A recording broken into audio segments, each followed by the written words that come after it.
আসসালামু আলাইকুম, welcome to back our channel AutoCAD and lifting সলিউশনের পক্ষ থেকে আপনাদেরকে স্বাগতম জানাচ্ছি। আমি engineer Khokon Chowdhury. Viewers, airport Shahjalal, Hazrat Shahjalal international airport terminal 3 expansion project. Terminal 3-র উপরের কাজ অলরেডি শেষ। এখন ভিতরের সিলিংয়ের ইন্টেরিয়র ডিজাইনের কাজ চলতেছে, ঝড়ের গতিতে এগিয়ে যাচ্ছে ইন্টেরিয়র ডেকোরেশনের কাজ।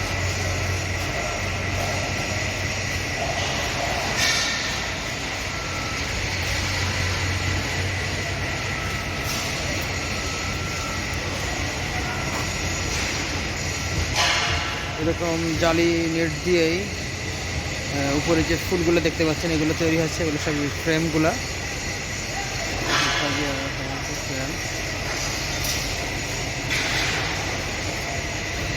এখানে পার্ট তৈরি করা হয়েছে।